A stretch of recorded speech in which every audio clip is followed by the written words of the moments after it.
One of the important topic na dapat po maunawaan ng bawat Christian is the issue of prayer.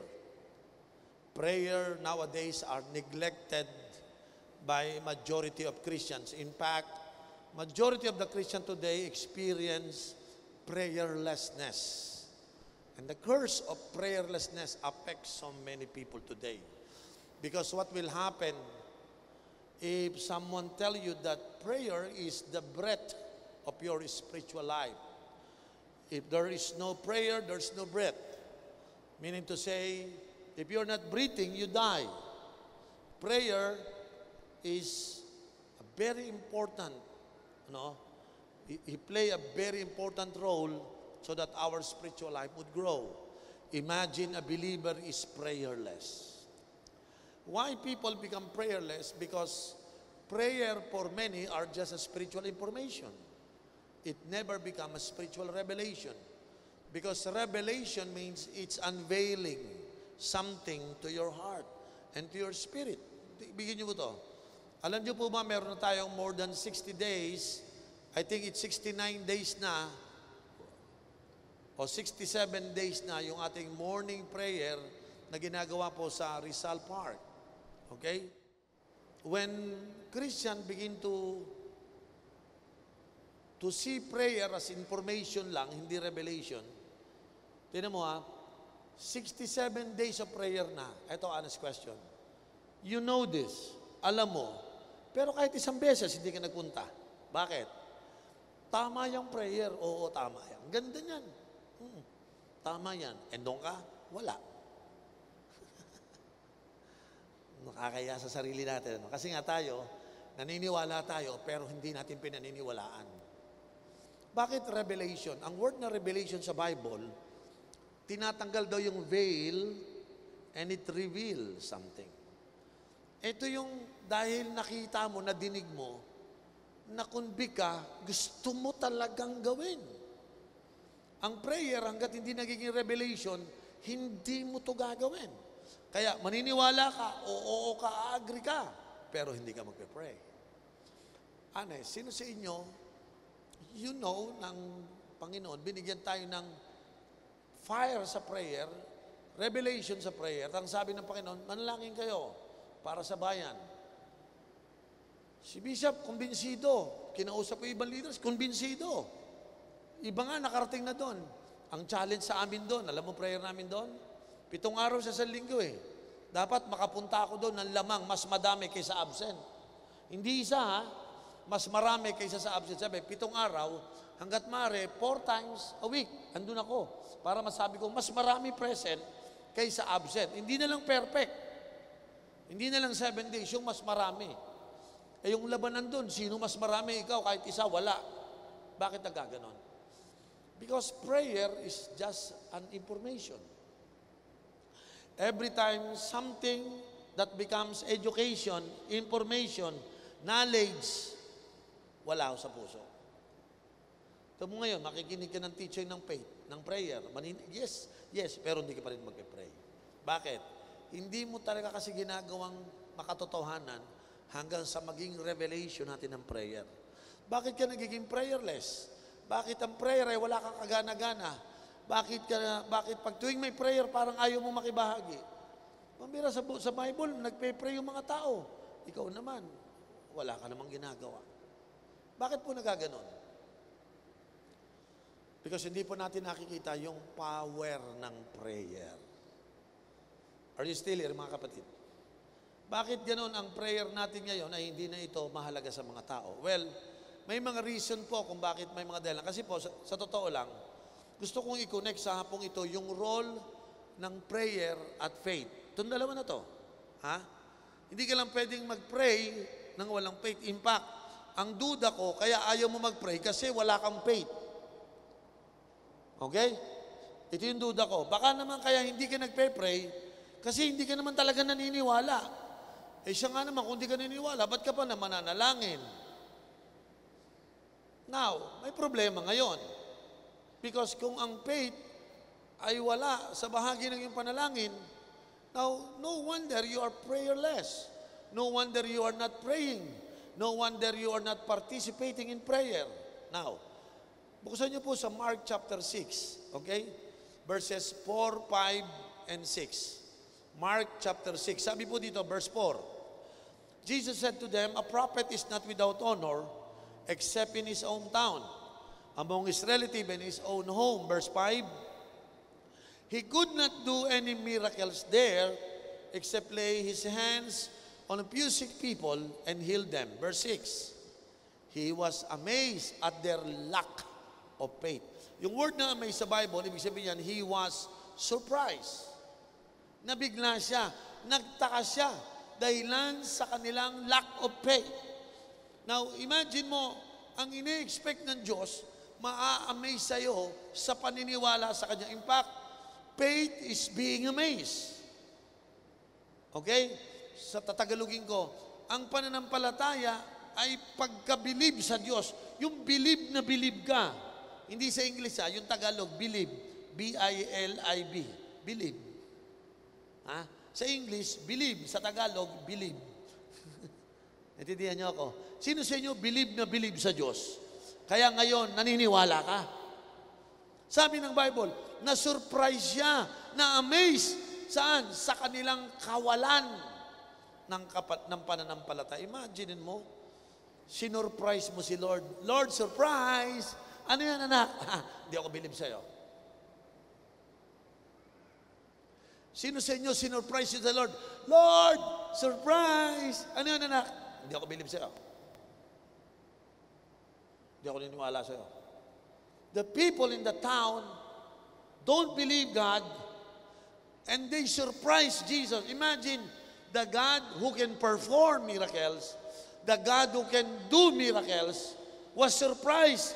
He can do miracle. Why? Because the people lack faith.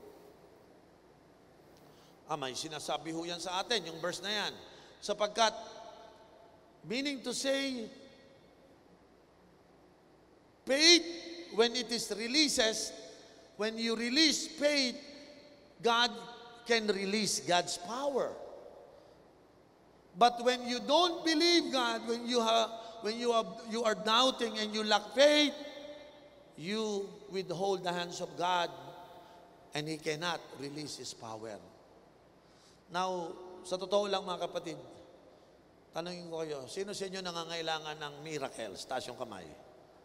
Okay, balikan natin question. Sino dito yung hindi mo kailangan ng miracle? Kapasin niyo po, wala nagtataas ng kamay kasi sa totoo lang, kailangan natin ng miracle sa pamilya natin. Amen. Pag may sakit, kailangan natin ng miracle. Sino rito kayo nangangailangan ng miracle sa financial difficulties mo? Miracle. Meron ba dito nangangailangan ng miracle sa inyong trabaho? Abay, para lumaki-laki naman ang sweldo.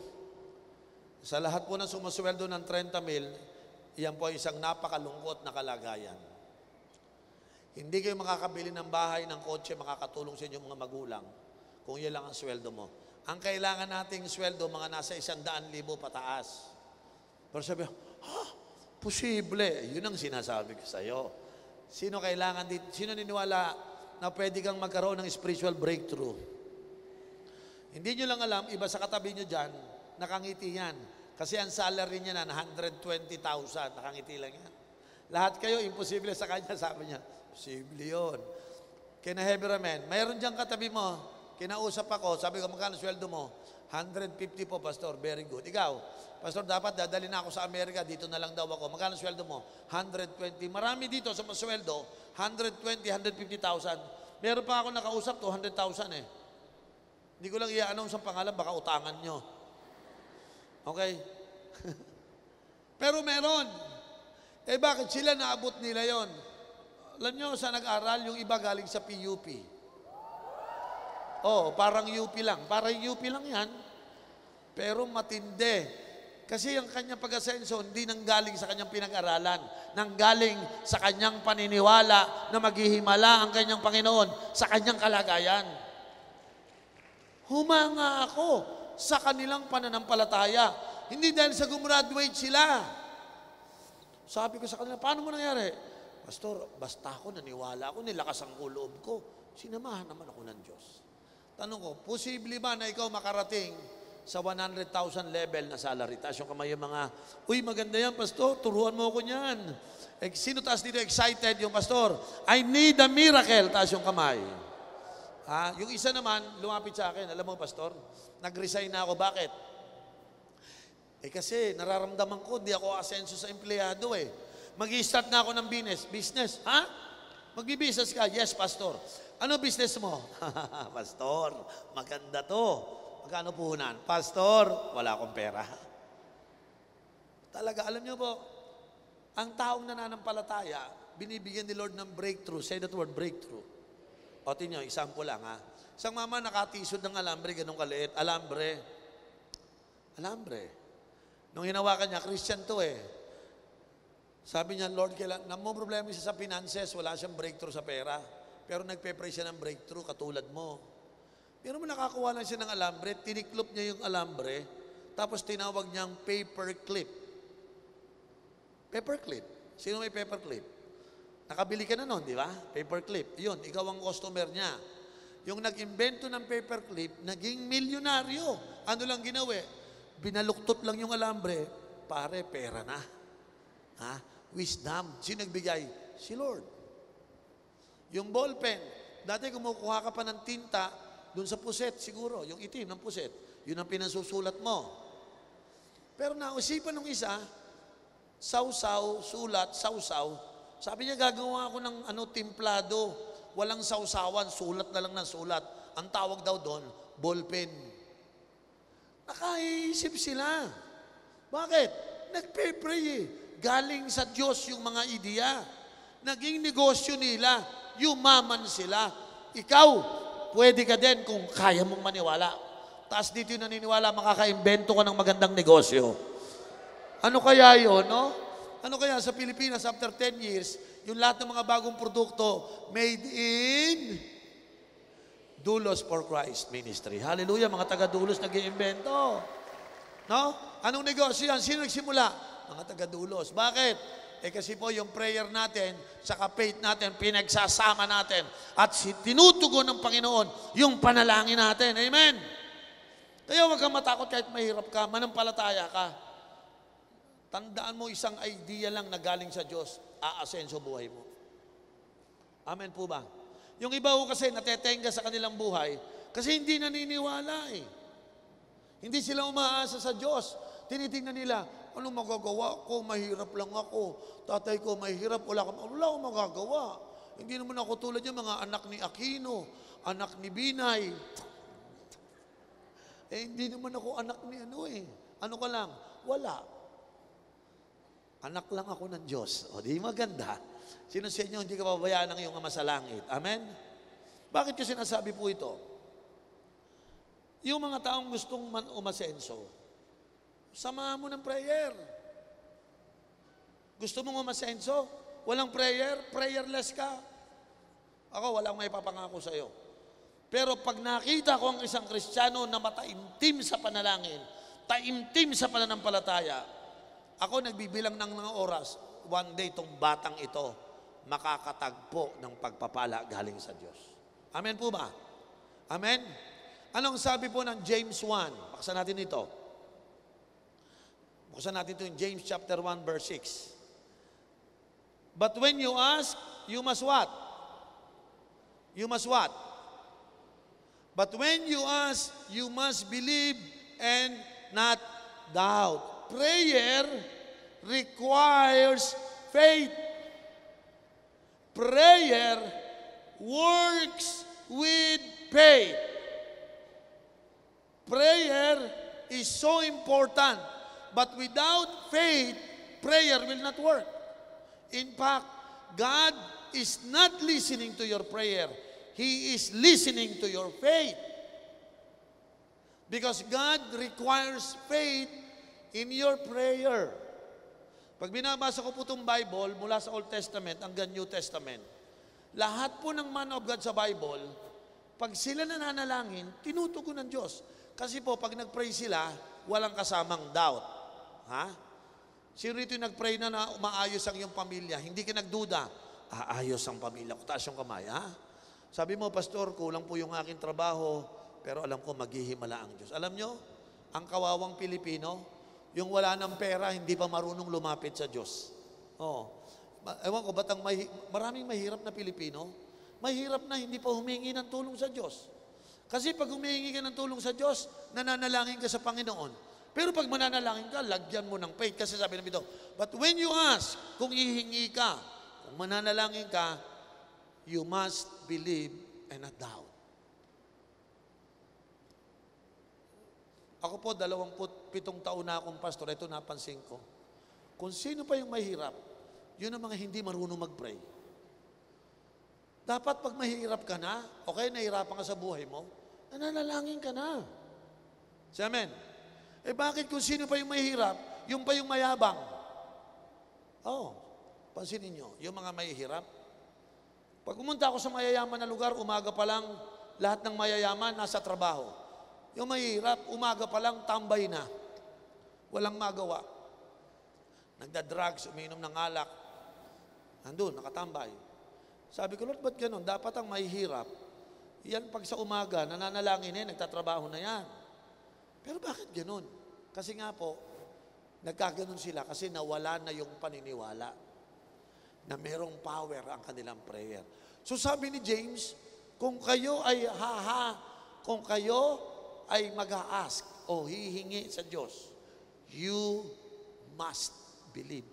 Babasahin niyo po yung salitang must. Kinakailangan, ibig sabihin. Requirement. Hindi pwedeng wala. May requirement.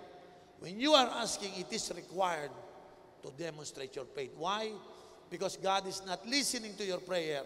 He is listening to your faith. Kung kayo'y naniniwala habang nananalangin. But when you ask, you must believe and not doubt, because the one who doubts is like a wave of the sea, blown and tossed by the wind. Tignan niyo po yung verse 7. Ang ganda po ng verse 7. That person should not expect to receive anything from the Lord. Bakit sinabi ng Bible yan? Parang ang lupit naman ni Lord. Wala kang ma-expect. Yung mga may doubt, yung mga hindi naniniwala, wala kang ma-expect sa Lord. Think about that. Tingnan mo, sayang Christian ka, naniwala kay Kristo bilang Panginoon mo. Niligtas ka, nangyari. Pero pag itating mo sa mga pangangailangan mong pang everyday living mo, hindi ka marunong manampalataya para humingi. Alam mo, gusto kong makinig mabuti. Isang ganun lang yan ni Lord, Kung gusto ka niyang bigyan ng magandang trabaho, isang ganun ka lang yan. Pero hindi ka humihingi. Hindi ka humihingi. So, ano ginawa ko mo? Lord, ang tiyaga-tiyaga mo dyan. Ang hirap ng buhay. Alam mo, maliit lang ang sweldo ko. Ganito lang kasi ako ba't ka nagtsatsaga dyan? Di humingi ka ng ibang trabaho. Pero pastor, imposible. Yun nga, manampalataya ka Sininiwala, kaya kang bigyan ni Lord ng bagong trabaho na makapag-finance ng financial breakthrough mo. Taas yung kamay. Say amen? Ba't ayaw mong humingi? Humingi ka na may pananampalataya, then you can expect everything from God. Pero kung wala kang faith, wala kang doubt, magtataka ka, walang dumadating sa iyo. Yung iba nga nagtatampo na sa Diyos Bakit si Lord parang hindi ako pinapakinggan? Bakit? Nag-pray ka ba ng may pananampalataya? Hindi ka na nga nag-pray, prayerless ka na, ikaw pa may ganang magalit. Kaya ka hindi nag-pray na kasi hindi ka nananampalataya. Dahil kung nananampalataya ka, yung bibig mo, bubukas pa yun ang bubukas. Sisigaw pa rin niya, tihingi pa rin ng tulong sa Diyos. Amen? Malamang sa lahat ng prayer meeting, andun ka. Tama. Pero kahit isang beses, wala ka nga Tama. Tingnan mo yung katabi mo, sabi mo, parang tayo pinag-uusapan dito. Parang si pastor pagod na sa kakaturo ng prayer, wala pa rin tayo. Kasi nga po, prayerless na yung attitude natin. Punong-puno na ng doubt. Ngayon, nagtataka ka, pastor, bakit wala? Kasi nga po, kaya wala, that person cannot expect anything. Balikan mo yung verse 7, ano sabi niya? Wala kang may expect. That person should not expect to receive anything from the Lord. Sabihin mo sa sarili mo yan, wala akong makukuha kay Lord pag ako punong-puno ng doubt. I must ask and I must believe. Come on, say that word. I must ask and I must believe. If you cannot ask, you don't need to believe. You need to ask, then you believe. You need to pray, then you believe. Then you can expect. Ulitin ko ha. You pray, you believe, you expect. Tatlo yan. Ulitin natin. Number 1, you pray, lagyan mo ng faith, you believe, ang mangyayari, you expect. Sino rito nag-expect na bibigyan ka ng Lord ng breakthrough sa iyong pananampalataya, palalaguin? Sa iyong personal life. Amen? Sino rito yung naniniwala, magkakaroon ka ng breakthrough sa finances mo? I will pray, I will believe, I will expect. Now, if you don't pray because you doubt, now you cannot expect. Yun lang yun. Simple lang, no? If I pray, I need to believe. And if I believe as I pray, then I can expect. Subukan mo to. Ipag-pray mo yung negosyo mo. Sabi mo sa kanila, pag-pray mo na yung negosyo natin. O kita mo, hindi makapaniwala. Hindi niya masabi. Ha? Sabi mo, ipag-pray mo na yung pag-promotion natin sa trabaho. Sino rito nag-expect ipopromote ka ni Lord sa trabaho? Mari, hindi dyan sa kumpanya ngayon, sa ibang kumpanya. Hallelujah. Amen. Meron akong dinisciple, ang pangalan niya, si Kuya Bert Ninyo. Ito, janitor. Sabi sa akin ni Lord, i-disciple mo yan. I-disciple mo yan, janitor. Tapos isang gwardya, isang janitor. Dinisciple ko sa Makati. Sabi nila sa akin, Pastor, nakakilala kami sa Panginoon, ano gagawin namin? Sabi ko, oy, mag-behave kayo ha. Sipagan nyo trabaho ninyo. Ang ipagpe-pray ko yung pag-asenso nyo. Sabi nung isa, Pastor, janitor lang po ako. Yung isa naman, Pastor, gwardya lang ako. Si Kuya Boy nyo. Pastor, gwardya lang ako eh. Sabi ko, huwag nyo ismulin yung sarili nyo ha. Pag kayo pinagpala ni Lord, hindi kayo mananatiling ganyan. Pastor, may pag-asa pa ba janitor? Isa ang Pastor, gwardya lang kami, Pastor eh. Aniwala kayo, pinag-pray ko. Sabi ko sa kanila, I want you to believe yung sinatawag na faith without work is dead. Pero faith with work, it will accomplish something. In a matter of 2 years, yung janitor na ito, sinipagan niya yung trabaho. After 2 years, sabi sa kanya ng boss niya, Bert, hindi ka na janitor. Ha? Ipopromote na kita, no? Ikaw na ang pinuno ng mga janitor. Grabe. Siya na ang pinuno ng mga janitor. Sabi ko, magkano sweldo? Pastor, 3 doble. 3 doble. Sabi ko, Pastor, ang saya ko ngayon. Tama, sabi mo, yung pinagpe-pray natin sa trabaho. Hindi na siya naging janitor ngayon. Naging leader na siya ng mga janitor. Ito naman si Kuya Boy. Kuya Boy niya naman, gwardiya to. Sa kaka-pray niya, faithful siya sa trabaho. Alam mo, tinawag siya nung may-ari, nung Cityland. Sabi niya, ikaw na magiging bodyguard ko. Hindi ka na gwardiya, bodyguard na kita.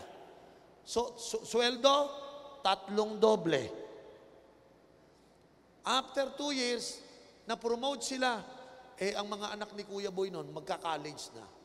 Alam mo, sabi nung na-bless sa kanya yung may-ari ng Cityland, sabi sa kanya, Bert, napag-aaral mo ba yung mga anak mo?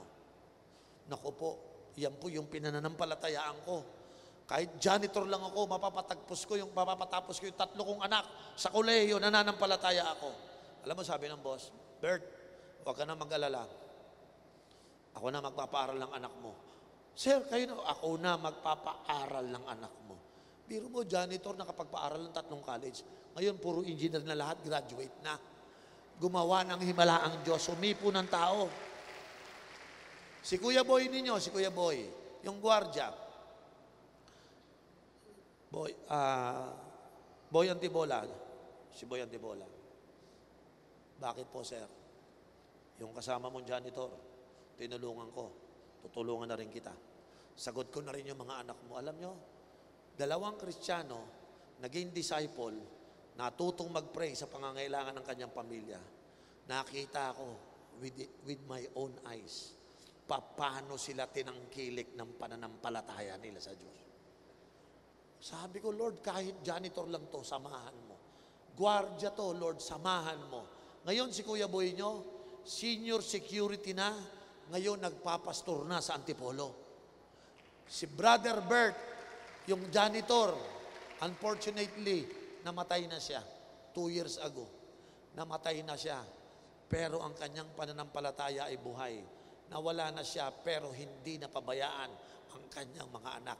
Namatay siya nang hindi pa tapos ang mga anak, pero nakagraduate ang mga anak. Hindi dahil sa pagbibigay niya ng pera, dahil sa kanyang pananampalataya, gumawa ng himala na kahit wala na siya, sinagot pa rin ng Diyos ang kanyang panalangin. Patay na si Bert ngayon. Pero I look at his children, puro engineer na. Tuwan-tuwa ako, sabi ko, kinakausap ko yung mga anak, alam nyo ba na kayo ay bunga ng pananampalataya?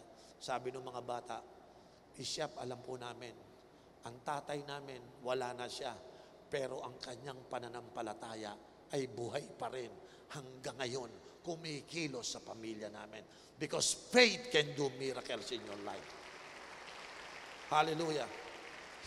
Si Kuya Boy Antibola ninyo, gustong-gusto nyo na mag-serve, kailan nagtatrabaho.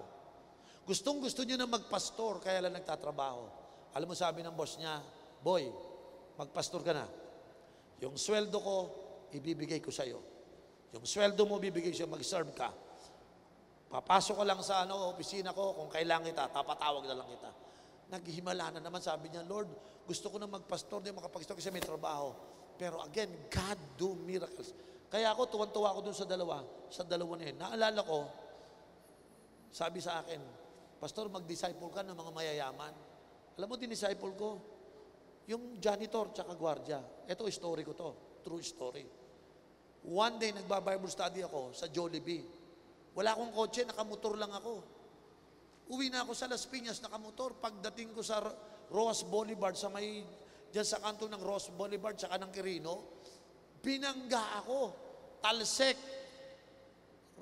Talagang yung nagbangga sa akin, iniwan pa ako.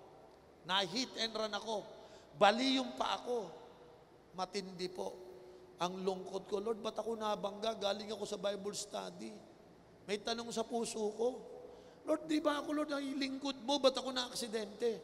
Lord, ang dami namang sasagasaan, ba't ako pa? Sana yung matitigas na lang na ulo kong member. Kung sino man siya, Lord, siya na lang.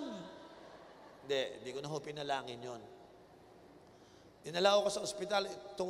To cut the story short, nasa ospital po ako. May tumawag sa akin. Isang Chinese. Ano iyo pangalan? Ako po si Oriel.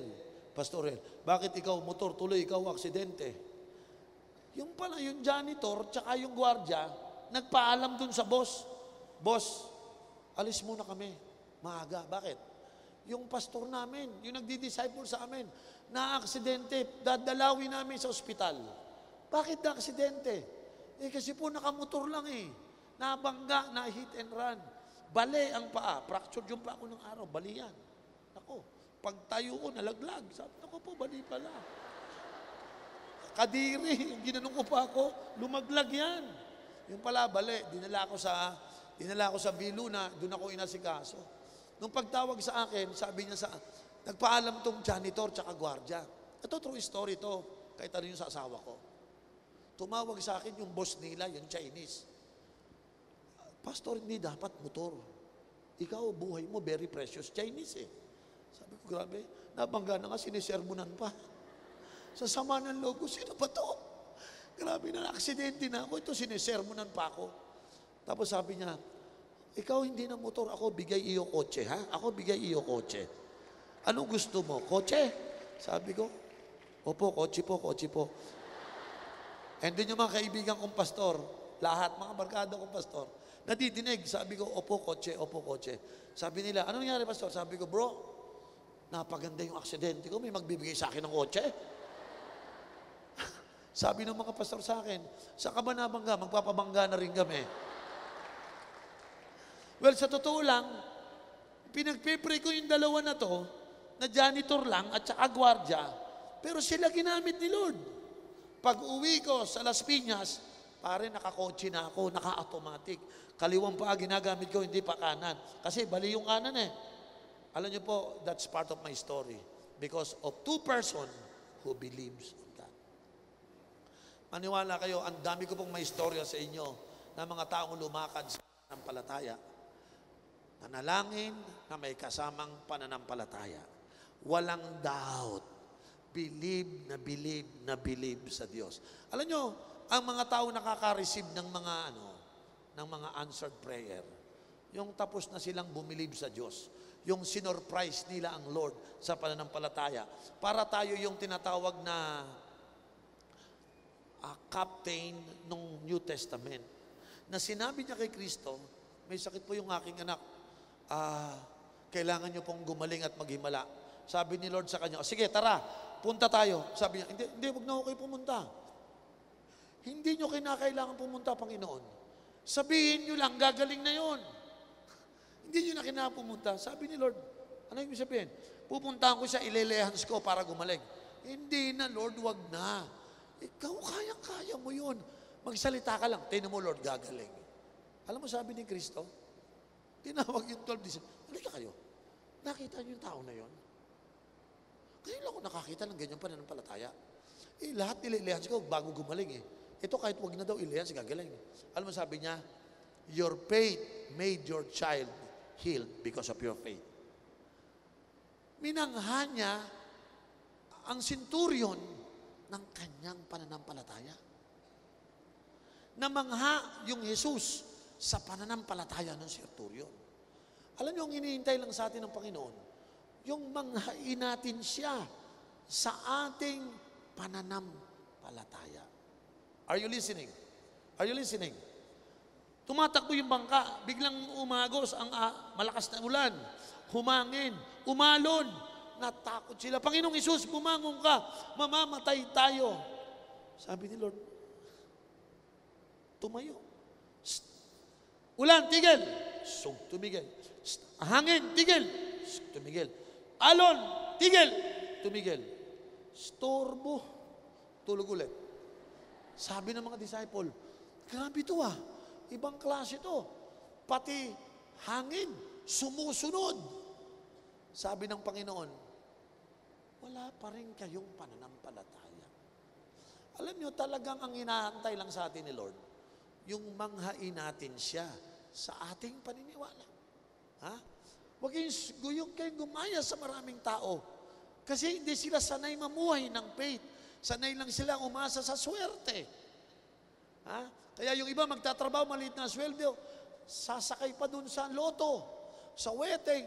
Kasi nga, umaasa sa tsambang pagpapala. Mga kapatid, kung kayo'y maniniwala at mananalangin at magtitiwala sa Diyos, lahat po ng inyong pinapanalangin kapag kalooban ng Panginoon, ipagkakaloob ng Diyos sa iyo. Walang doubt, walang duda tayo. Dapat pag nag-pray tayo, when we ask, we must believe. Then we can expect. Ulitin ko, I want you to pray, I want you to believe, then I want you to expect. Yan lang po araw-araw. Lord, mananalangin ako, maniniwala ako, at mag-e-expect ako. Sino rito yung meron kang ine-expect sa Diyos? Taas yung kamay. Alam nyo po, pag kayo kasama sa opisina, pag kayo pare-pareho kayo ng trabaho, halimbawa, pare-pareho kayong tsuper, parang ang future nyo, pare-pareho kayo kasi tsuper lang kayo eh. O kaya, pare-pareho kayong nasa pabrika, parang ang future nyo, pare-pareho lang kasi pare-pareho kayo. Hindi totoo yan. Pwede kang maging tsuper, katulad dun janitor o gwardiya. Ang katapat lang naman nila, ang meron sila na wala sa mga gwardiya at meron sila sa wala sa mga janitor, yung kanilang paniniwala at pananampalataya sa Diyos. Alam nyo, ang faith hindi nagre-require ng magandang muka. Oo. Faith yun, hindi naman face eh. Diba? Yung iba kasi may face pero walang faith. Hindi naman sinabi ng Bible, pag pangit, wala ka ng pag-asa. Hindi naman ganun eh. Hindi ito nagre-require ng heights, hindi nagre-require ng education, Hindi ito nagre-require ng kung ano-ano. Isa lang nire-require niya. Do you believe God? Amen. Kung ganyan ang kategorya, lahat po tayo, pwede tayong manampalataya. Amen. Amen. Kung hindi pala mukha, educational requirement, kundi faith, pwede ako dyan. Sabi mo sa katabi mo, pwede ako. Sino tininiwala? Pwede kang maniwala at manampalataya? Pwede? So, ibig sabihin, pwede kang makaranas ng impossible to possible. Sino po may natututunan dito? Taas yung kamay. Galatians 6, verse 9. Puntahan natin sa dalitong talatang ito. Ang ating prayer, tandaan nyo, ang ating prayer mo, tingnan nyo, pray, believe, expect. During expectation, kinakailangan natin ng perseverance. Siyempre, pag may expectation, naghihintay ka. Let us not become weary in doing good, for at the proper time, we will reap a harvest if we do not give up. Kasi yung faith mo makes you not to give up. Ang prayer and faith makes you wait for the harvest. Ang ganda po ng verse sa pagbinasa ko, no? Let us not become weary in doing good, for at the proper time, say that word, proper time. Sa Tagalog po niyan, sa tamang panahon. Hallelujah. Tingnan mo katabi mo, sa tamang panahon, sabi mo sa kanya. Sabi mo, aasenso ka sa tamang. Sino rito naniniwala sa tamang panahon, ibibigay ni Lord ang answered prayer natin? Sa tamang panahon, makukuha mo yung target mo na 100,000 salary mo per month. Amen? Sa tamang panahon, mabubuksan mo ang negosyo mo na kumikita ng kalahating milyon isang buwan. Sino naniniwala dyan? Taas yung kamay. Alam ko sa tamang panahon. Alam nyo, sa totoo lang, kung ako sa'yo, mag-pray ka na ngayon. Dahil meron yung tamang panahon. Yung mga nagpe-pray, makinig kayo. Nagpe-pray ka na magkaroon ng asawa. Kunyari, dalaga ka. Lord, ang tagal Sabi ko, makakapag-aral lang ako, magbo-boyfriend na ako. Pero Lord, nakapag-masteral degree na ako. 3 na nga yung masteral degree ko, wala pa rin akong boyfriend. Tapos nag-doctorate na ako, 4 na beses. Grabe. Lord, ano ba to? Ano ba to, Lord? Alam nyo, sa totoo lang, sabi mo sa katabi mo, sa tamang panahon. Baka nawalan ka ng panahon, Mga babae, para wag kayo maiwanan, magme-makeup naman ng konti, Tapos magpapaganda rin ng konti para mapansin. Faith without work is dead. Medyo iba kasing nag-aaral, wala nang asikaso. Kaya tuloy, ang suggestion ko dyan, lalapit kayo ng konti kay Vicky Bello. Kasi faith without work is dead. Amen?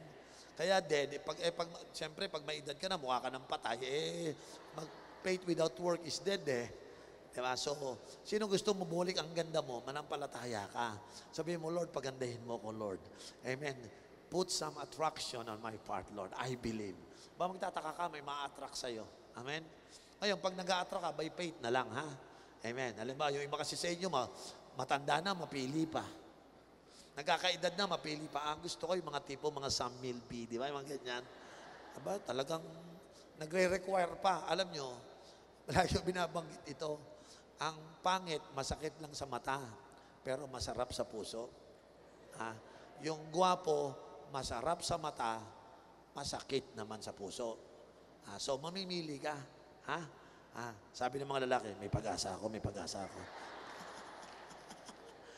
Palakpakan natin ang Panginoon.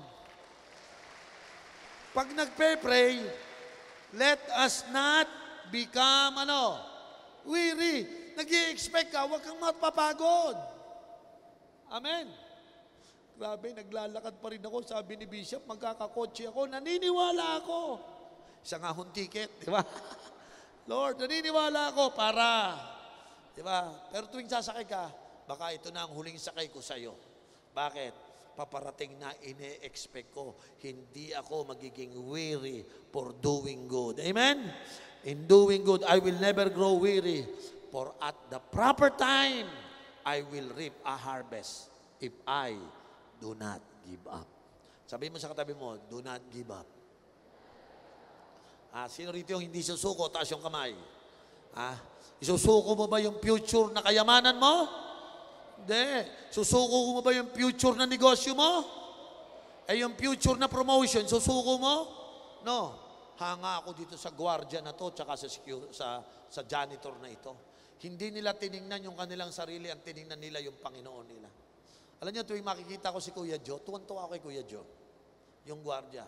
Si Kuya Joe Antibola. Believe na, tuwan-tuwa ako doon. Joe, kamusta? Pastor, puti ang Panginoon. Namatay na lang si Kuya Bert. Pero pag nakikita ko pa yung mga anak, kitang-kita ko, buhay na buhay ang pananampalataya. Alam nyo, we can hear a lot of story. But I want to tell you this. You can also have a story.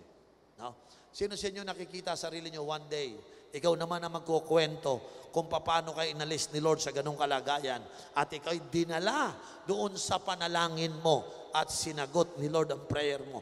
Kasi you don't grow weary in your prayer. Nag-expect ka na nag-expect. Alam nyo, mag-expect tayo sa Diyos.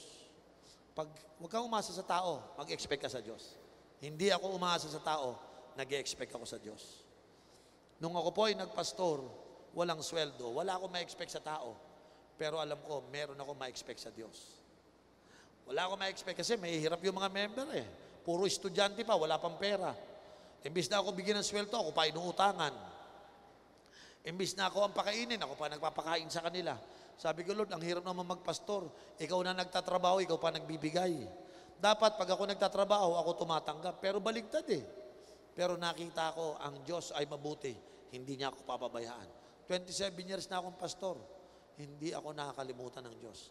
Yung lahat ng masamang plano ni Satan sa akin, ginagamit ni Lord na pampaganda. Imagine mo, nabangga ako, nabali pa ako, akala ni Satanas maaasar ako, susuko na ako. Grabe, wala nang sweldo, pilay pa. Eh, binigyan ka ng bagong Toyota Corolla. Grabe, parang lalo kong ginanahan magpastor. Ang naisip ko, umayos lang tumpa ako. Hallelujah. Maraming maliligtas na kaluluwa. Alam niyo po, ilang buwan nakalakad na ako. So, maayos na ulit ang katawan ko. May binigyan na akong pagpapala ni Lord. Alam niyo, simula noon, napakarami ng ginawa ng Diyos sa buhay ko. Mga kapatid, baka yung mga malas na iniisip mo, mga pangit, nagpapanggap lang yung pagpapala kung meron kang pananampalataya. Amen. Kaya huwag kang bibitaw. Sabi mo sa kanila mo, huwag kang bibitaw. Sabi mo, do not give up. Manalangin lang tayo. Amen. Huwag tayo. Now, bago ako magwakas, may gusto ko ipag-pray ninyo. Ha? Una, ipag-pray ninyo, mag-grow yung faith mo. Ha? Kasi minsan yung faith natin, sabi, faith is just like a mustard seed. When it is planted, okay, it will grow. Tama? And it will become the largest of all plants. Pag-pray mo nyo nga, yung faith mo lumago. Amen. Faith that could move mountain. Tama? Faith that can make the impossible possible. Sino sa inyo nakapanood ng Little Boy? Napanood nyo ba yung Little Boy? Napanood mo? Yun, may nagtaas. Nasa aeroplano ako, hindi ako matulog. Nanood ako ng palabas kahapon. Galing ako ng New York, pabalik na sa Pilipinas. Pinanood ko yung Little Boy. Yung Little Boy, nabalitaan niya, yung tatay niya namatay. Hindi siya makapaniwala na namatay tatay niya. Sabi sa kanya nung spiritual leader, nung pastor sa kanya, sabi, hindi, ano ka? Pag kung ano paniwalaan mo, mangyayari. Gumawa ka ng mabuti sa kapwa mo, yung prayer mo mangyayari. Alam niyo po, pumupunta siya doon sa lugar ng Japan. Yung sabi, ang Japan daw, kung ano yung binabagsakan ng araw, yun ang Japan. Araw-araw pinupuntahin niya yung tabing ilog, dagat, ginagano niya, araw-araw, gano'n, no? Sabi, ano ginagawa niya? Pinagpepere niya yung tatay niya makauwi.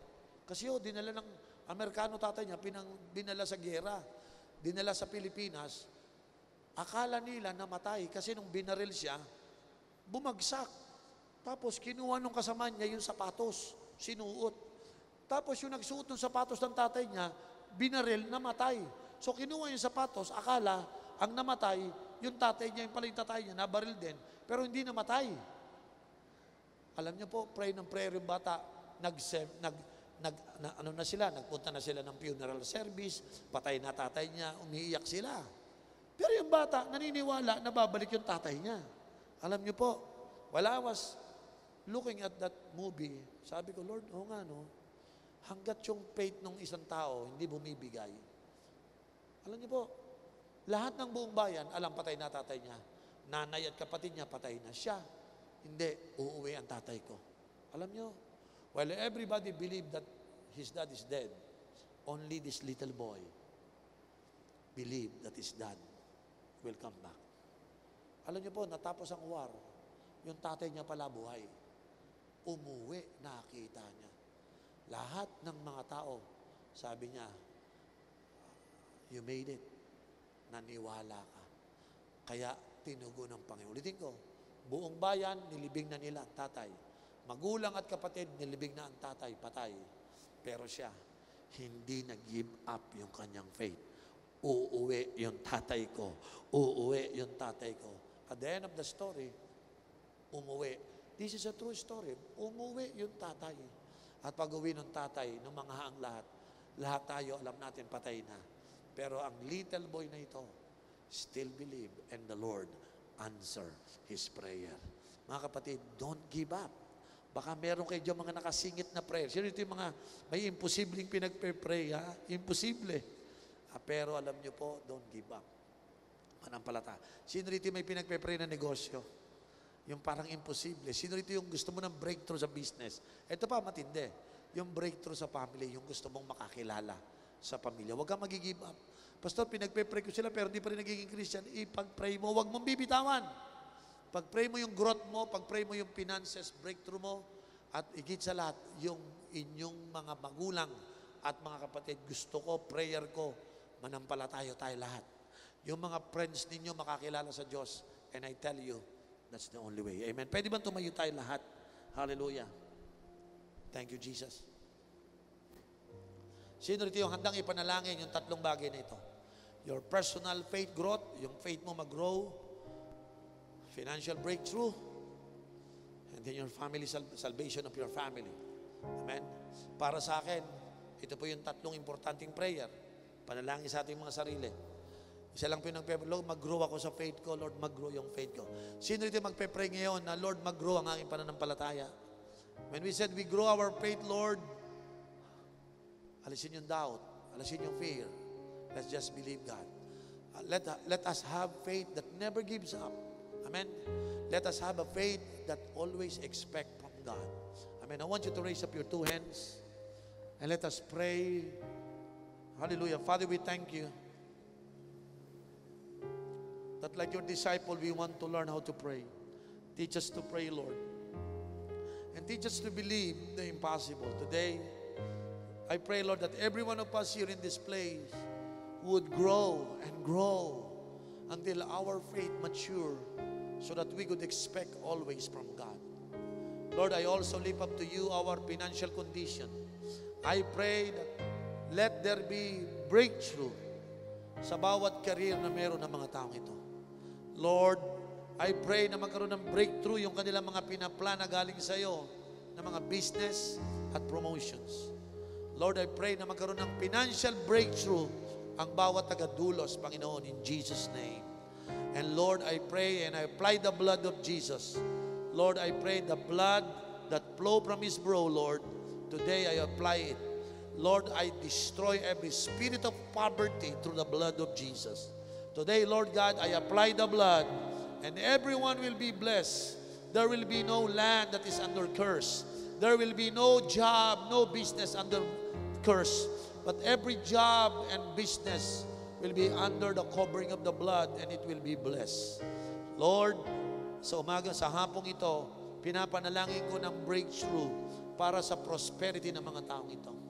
We also pray, Lord, para sa deliverance, salvation ng aming families, Lord. We believe, Lord, that every families that we have can be saved through the blood of Jesus. Lord, iligtas mo ang aming mga pamilya, kasama ng aming mga magulang at mga kapatid, Lord, naway sila yung makakilala sa iyo. At Ama, sa tanghaling ito o sa gabing ito, we pray na ang bawat mananampalataya dito sa Dulos for Christ would develop great faith in our Lord Jesus Christ. Lord, mawawala ang spirit ng prayerlessness. But today, Lord God, magde-develop ang increasing passion for prayer, Lord, because faith is attracting our prayers. Salamat, Ama, na mula sa gabing ito, mababago ang aming prayer life at ang aming faith life. Salamat, pinupuri ka namin at pinasasalamatan. Sa pangalan ni Jesus, ang dalangin namin. Amen and amen.